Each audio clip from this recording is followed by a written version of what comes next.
Hi,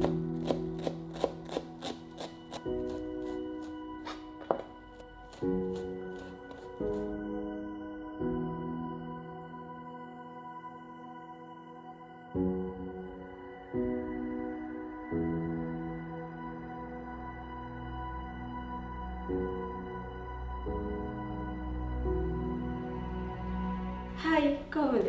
අද මම හදන්න යන්නේ රෑ කෑමකට සුදුසු දෙයක්. ඒ තමයි garlic bread සහ mushroom soup. ගොඩ දෙනෙක් ආසයිනේ රෑට පොඩි දෙයක් කන්න. ඉතින් ඒ අයට මේක ගොඩක් සුදුසු ආහාර වේලක්.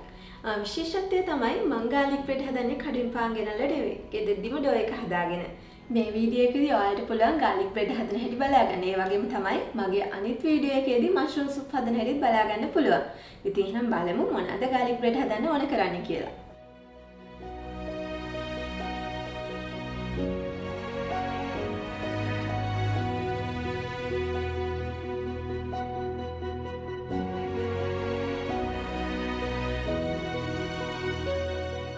ඩෝ එක හදාගන්න කලින් අපි yeast ටික ඇක්ටිව් කරගන්න ඕන.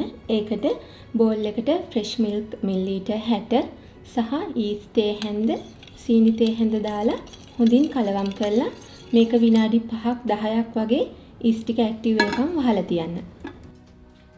yeast ටික හොඳට ඇක්ටිව් වෙලා තියෙන්නේ. මේ වෙලාවේදී මම එකතු කරගන්නවා කපාගත්ත සුදු ලුණු ටික, oregano ටික සහ butter ටික. ඒ වගේම ලුණු ටික සහ පිටි ටිකත් එකතු කරගන්න. එකතු කළා මේක හොඳින් අනා ගන්න ඕන. මතක තියාගන්න ඔයාලා අත් දෙක හොදලා මේ වගේ වැඩ කරන්න. ඩෝ එක නීට් කරගන්න මේස හැන්දකින් වතුර එකතු කරගෙන. මම මේස හැන්දකින් වතුර එකතු කරගන්න කිව්වේ වතුර වැඩි වෙන්න පුළුවන් එක සැරේට ගොඩක් එකතු කරොත්. මේ ටික අනා ගන්න මට හරියටම වතුර මේස හැන්දි 3යි ගියේ.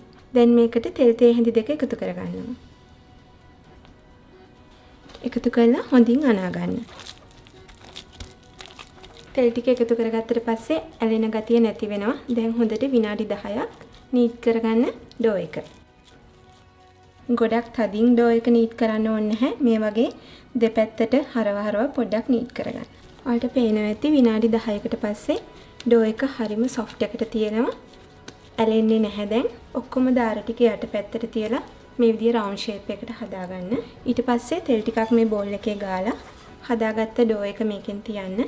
ඒ වගේම ඩෝ එකේ උඩත් තෙල් ටිකක් ගන්න අමතක කරන්න එපා. නැත්නම් ඩෝ එක වේලෙන්න පුළුවන්. දැන් ඩෝ එක කිචන් ටවල් එකකින් හරි මේ වගේ පොලිතින් එකකින් හරි වහලා ඩබල් සයිස් වෙනකන් පැය එකමාරක් පිපෙන්න තියන්න.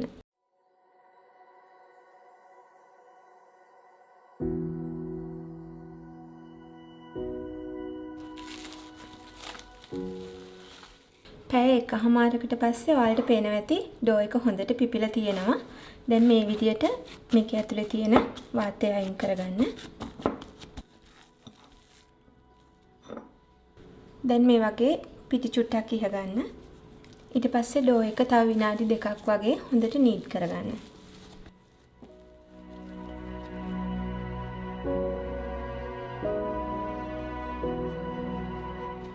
දැන් මේක හොඳින් තුනී කරගන්න. ඔයාලට අතින් තුනී කරගන්නත් පුළුවන්. එහෙම නැත්නම් රෝලින් පින් එකකින් තුනී කරගන්නත් පුළුවන්.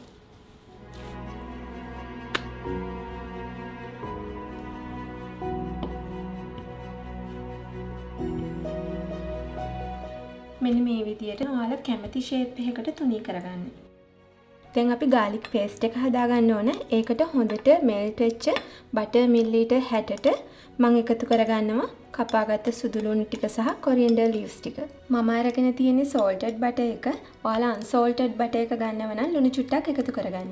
දැන් අපි මේ හදාගත්ත paste එක මේ ඩෝ එකේ ගා ගන්න ඕනේ. මතක තියාගන්න ඔක්කොම ගන්න එපා. පොඩ්ඩක් ඉතිරි කරගන්න අපිට පස්සේ අන්තිමට ගන්න ඕන. දැන් මම mozzarella cheese ටික එකතු කරගන්නවා. මෙතෙන්දී ඔයාලා කැමති cheese වර්ගයක් ඔයාලට පාවිච්චි කරන්න පුළුවන්. දැන් කෑලි මිරිස් තේ හැඳි දෙකෙන් තේ හැඳි එකමාරක් වගේ ඩෝ එක උඩින් හොඳට ඉහගන්න.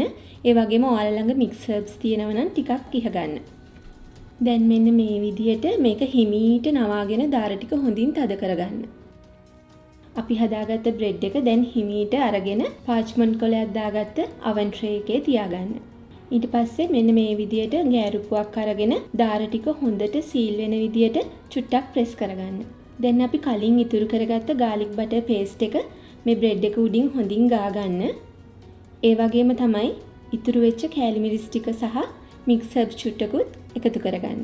දැන් මෙන්න මේ විදියට oven එකට දාන්න කලින් චුට්ටක් මේක මාක් කරගන්න. එතකොට මේක හොඳට බේක් වුණාම කපා ගන්න ලේසියි.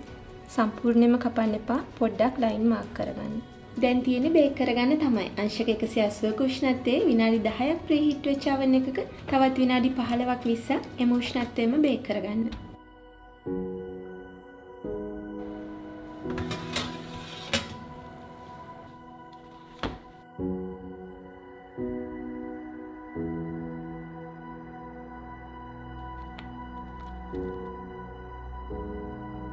ඔයාලට පේනවා ඇති හරිම ලස්සනට බේක් වෙලා තියෙනවා. යටපැත්තත් ගානට බේක් වෙලා තියෙනවා. අපි කඩලා බලමු කොහොමද කියලා. මෙන්න මේ විදියට තමයි තියෙන්නේ. හොඳට චීස් ගතිය තියෙනවා.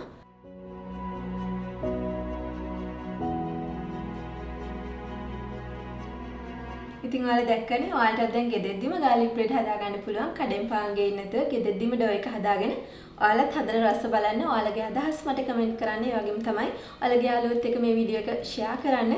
මගේ channel එකට subscribe වෙන්න කියලාත් මතක් කරනවා. ආයෙ දවසක රසවත් දෙයකින් හමු වෙමු.